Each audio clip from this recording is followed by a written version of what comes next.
नमस्कार, AB star news देख रहे हैं आप और मैं हूं आपके साथ सोहन सिंह। वक्त हो चला है हमारी देवभूमि का, जिसमें सब बात करेंगे उत्तराखंड की तमाम अहम खबरों की। शुरुआत करेंगे कांग्रेस के प्रदर्शन की खबर के साथ में। दरअसल उत्तराखंड में चुनाव नजदीक हैं, लिहाजा सियासी गहमागहमी तेज हो गई है। विरोधी पार्टियां सरकार को घेरने में कोई कोर कसर नहीं छोड़ रही हैं। इसी कड़ी में लक्सर में कांग्रेस कार्यकर्ताओं ने बीजेपी सरकार के खिलाफ नगर में बालावाली रोड पर धरना प्रदर्शन किया। उन्होंने कहा कि बीजेपी सिर्फ उद्योगपतियों के हित में काम कर रही है, जिससे देश में महंगाई चरम सीमा पर पहुंच गई है। जिसके बाद कांग्रेसियों ने नारा दिया कि तब लड़े थे गोरों से, अब लड़ेंगे चोरों से। ये नारा देकर कार्यकर्ताओं से चुनाव में जुटने का आह्वान किया।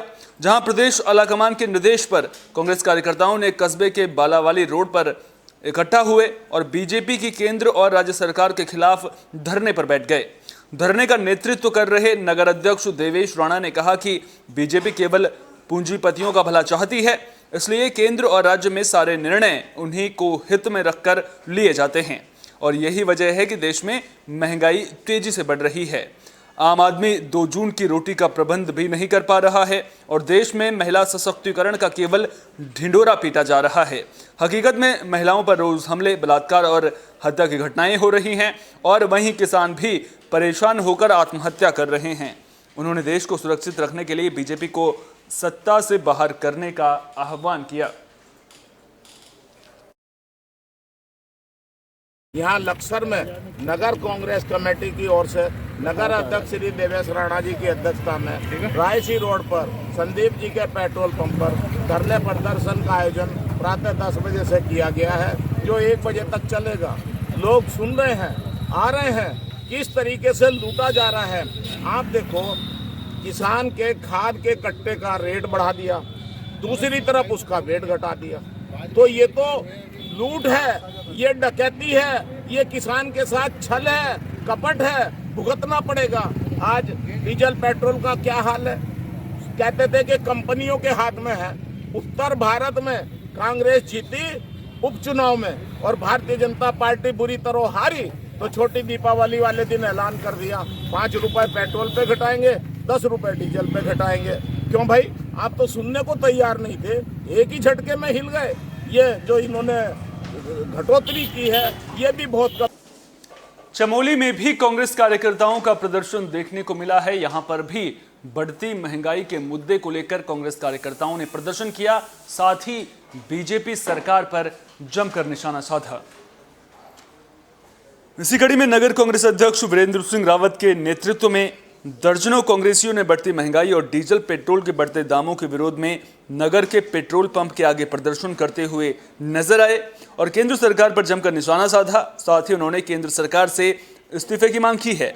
उन्होंने सरकार से डीजल, पेट्रोल और गैस और खाद्य पदार्थों के दाम कम करने की मांग की है।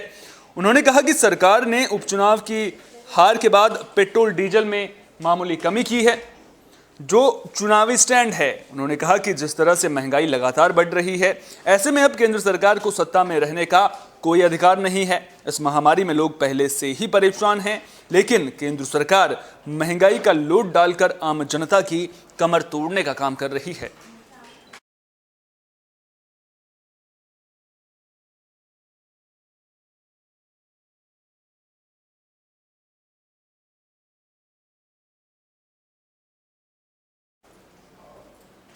बढ़ती महंगाई को लेकर धारचूला में भी कांग्रेस कार्यकर्ताओं का हल्ला बोल देखने को मिला है। यहां पर भी कांग्रेस कार्यकर्ताओं ने महंगाई के मुद्दे को लेकर सरकार को घेरा है। ब्लॉक अध्यक्ष नारायण दरियाल की अगुवाई में निगालपानी पेट्रोल पंप पर जोरदार प्रदर्शन करते हुए कांग्रेस कार्यकर्ता नजर आए। इस दौरान बढ़ती महंगाई को लेकर केंद्र सरकार के खिलाफ नारेबाजी की गई। तो वहीं ब्लॉक अध्यक्ष नारायण दरियाल ने कहा कि देश में बढ़ती महंगाई ने आम आदमी का जीना मुश्किल कर दिया है।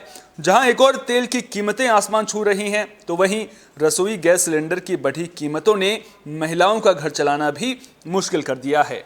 महिला एसटी प्रकोष्ठ उपाध्यक्ष प्रेमा कुटियाल ने कहा कि मोदी सरकार तानाशाही पर उतर आई है, जिससे महिलाओं का घर चलाना मुश्किल हो गया है। ऐसे में सरकार को जनता को राहत देने के लिए जरूरी कदम तेजी से उठाने चाहिए।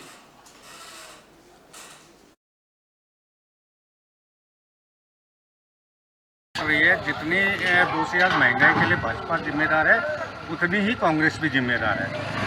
आज हर आम जनमानस का जीना मुश्किल हो गया है। राशन देखिए, सब्जियां देखिए, तेल देखिए, महंगाई बढ़ती जा रही है।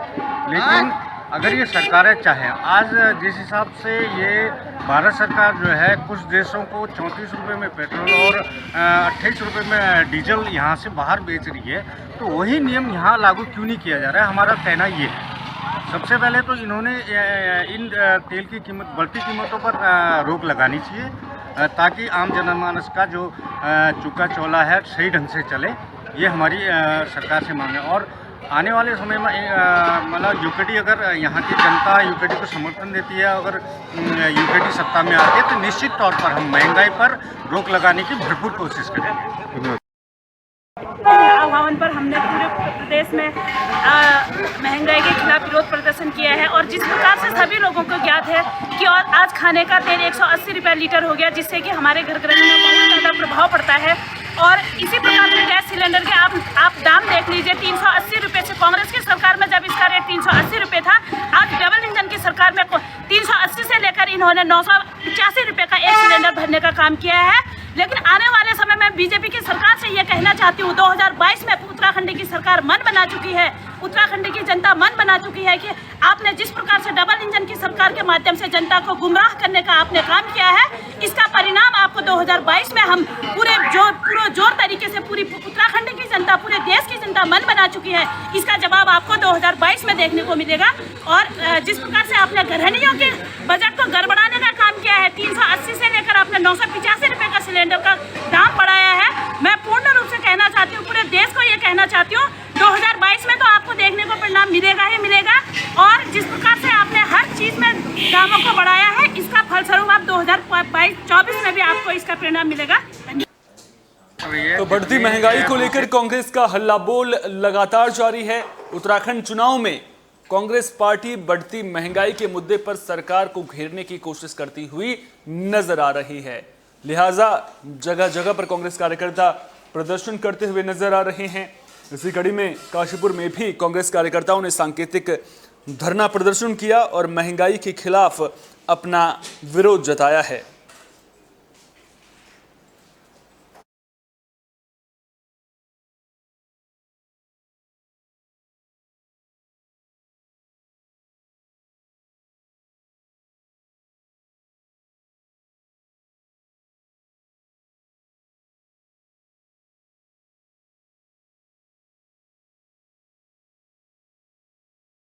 टोली ने 85 किलोमीटर की यात्रा की। तो हरिद्वार गंगा स्नान के बाद मां गौरजा देवी की डोली 1 दर्जन से ज्यादा वाहनों के काफिले के साथ 85 किलोमीटर की यात्रा तय कर गाजे बाजे के साथ भांगला गांव पहुंची, जहां वैदिक मंत्रोच्चार और मां के जयकारों के नारों से मां की डोली का स्वागत किया गया। इस दौरान गगनभेदी जयकारों से पूरा क्षेत्र गुंजायमान हो उठा। गाजे बाजे के साथ क्षेत्र में लगभग 4 किलोमीटर की भव्य कलश शोभा यात्रा निकाली गई और इस शोभा यात्रा में शामिल महिला पुरुषों समेत छोटी बड़ी उम्र के श्रद्धालुओं की अपार भीड़ की छटा देखते ही बन रही थी। जहां अपनी कुलदेवी गौरजा के प्रति लोगों में आस्था का जुनून श्रद्धालुओं के सर चढ़कर बोल रहा था। मान्यता है कि मां के दर पर सच्चे मन से मन्नत मांगने वाले की मुरादें जरूर पूरी होती हैं। कलश शोभा यात्रा के साथ मां गौरजा की डोली मंदिर परिसर में पहुंची। इस दौरान देवी देवता अपने पशुओं पर अवतरित होकर नाचने लगे। इनमें महिलाएं अधिक थी। मां के प्रति श्रद्धालुओं का अटूट विश्वास, भाव और उत्साह गजब का था। इस मौके पर न्यायाधीश दिनेश प्रसाद गैरोला, मंदिर समिति के अध्यक्ष पीताम्बर दत्त गैरोला, उपाध्यक्ष राजेंद्र प्रसाद गैरोला, उत्तराखंड क्रांति दल के केंद्रीय सचिव सरदार सिंह पुंडीर समेत कई लोग मौजूद रहे। तो तस्वीरों में आप देख सकते हैं किस तरह से पहाड़ों की खूबसूरत वादियों के बीच मां गौरजा की डोली धूमधाम के साथ निकलती हुई नजर आ रही है। कलश यात्रा निकालती हुई महिलाएं भी आपको स्क्रीन पर नजर आ जाएंगी। शुभारंभ आज से हो गया। आज शोभा यात्रा थी जो सकुशल संपन्न हो गई है और इस प्रकार से इसमें अतिथियों का निरंतर स्वागत हम करते रहेंगे। इस कार्यक्रम का समापन जो है 11 नवंबर को होगा, जिसमें हमारे महामंडलेश्वर महंत श्री ललितानंद जी जो गैरोला स्वामी जी हैं वो भी पधारेंगे। और जिनके कर कमलों के माध्यम से इसका समापन होगा। हमारे आचार्य हैं श्री शोभाराम गैरोला जी हैं और उनके मार्गदर्शन में पूजा का पाठ क्रम 4-7-9 दिन का कार्यक्रम चलेगा।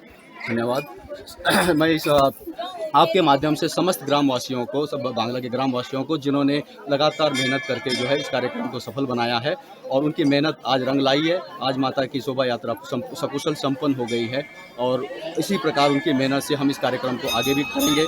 शुभारंभ आज देवभूमि के पर्वतीय इलाकों में कुछ सालों पहले तक कौथिक और मेलों का आयोजन किया जाता था। यह आयोजन इसलिए किया जाता था ताकि लोग अपने परिवारों से, रिश्तेदारों से मिल सकें, लेकिन अब पलायन के चलते ये परंपरा धूमिल होने लगी है। परिवारों के बीच मेलजोल बढ़ाने और आपसी सौहार्द बनाने के लिए रखणीखाल के प्रवासियों ने कोटद्वार के एक निजी वेडिंग पॉइंट में दीपावली परिवार मिलन समारोह का आयोजन किया, जिसमें बड़ी संख्या में रखणीखाल ब्लॉक के प्रवासियों ने शिरकत की और इस अनूठी पहल का स्वागत करते हुए अपने सुझाव रखे।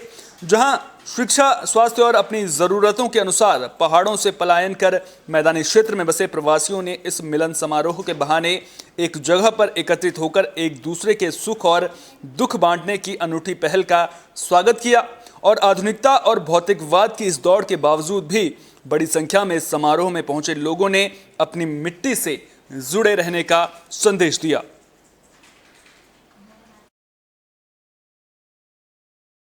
वो कहीं हमारी एक परंपरा रही है, गांव में छोटे छोटे मेले, कौतिक होना, और उन कौतिकों के माध्यम से ये होता था कि गांव की लड़की अपने मायके के, अपने ससुराल वालों से मिलने का जो काम होता था वो कहीं ना कहीं वो जो प्लान होने के बाद वो ख़त्म हो चुका था। एक प्रयास है रखणीखाल के तमाम लोगों का कि जो भी यहाँ पे बसाकत है रखणीखाल ब्लॉक के, उनकी अपने मायके के, अपने ससुराल की दुख सुख जो आज भौतिकवाद में सब ख़त्म सा होता जा रहा है। हम इस कार्यक्रम के माध्यम से दीपावली के शुभ बेला पर कि सभी बहनें, सभी लोग हम अपने बुजुर्गों का आशीर्वाद लें, एक ऐसा भागीरथ प्रयास हम करने की कोशिश कर रहे हैं। और मैं चाहता हूं कि रखणीखाल लिए उत्तराखंड के तमाम क्षेत्र के लोग भी करें जो अपने गांव को छोड़ के नीचे आ चुके हैं, अपने देवी देवताओं को भूल चुके हैं, अपने पूर्वजों को भूल चुके हैं। उनको कहीं ना कहीं मिट्टी से जुड़ना होगा। अपनी जो हमारी समस्याएं हैं, चाहे वो क्षेत्र से संबंधित हैं, चाहे वो बच्चों की पढ़ाई से संबंधित है, चाहे वो शादी से संबंधित है, बच्चों की नौकरी से संबंधित है, तो मतलब उसका समस्या का हम समाधान कर सकें। और एक उद्देश्य ये भी है कि जो मेरी मातृशक्ति है, मातृशक्ति थोड़ा पीछे रहती है हर चीज़ में, क्योंकि रखणीखाल में ऐसा हुआ है कि वहाँ पे काफ़ी महिलाएं मतलब पीछे रहती हैं, वो आगे एकदम से नहीं आती। लेकिन यहाँ पे जो मेरी रखणीखाल की जो बहनें हैं, तो उनसे मैंने निवेदन भी किया है और मैं खुद ये चाहती हूँ कि उनके अंदर जो प्रतिभाएं हैं वो प्रतिभाएं क्या है आगे आए और अपना मतलब अच्छे से अच्छा प्रदर्शन कर पाए। वो कहीं हमारी अल्मोड़ा में ऐतिहासिक और पौराणिक बगवाली मेला शुरू हो चुका है और इस मेले की धूम देखते ही बन रही है। इस दौरान कलाकार अपनी कला की छटा पेश करते हुए नजर आए।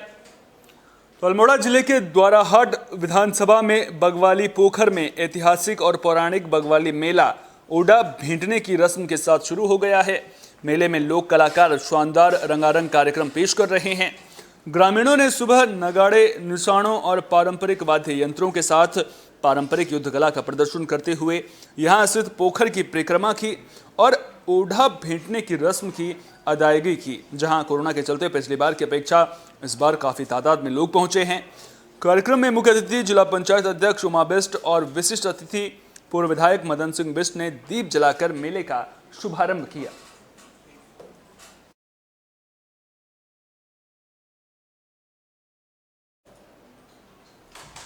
हमारी देवभूमि में फिलहाल के लिए इतना ही। देश दुनिया की तमाम अहम खबरों के लिए आप जुड़े रहिए AB स्टार न्यूज के साथ, क्योंकि यहां पर खबरों का सिलसिला कभी नहीं थमता।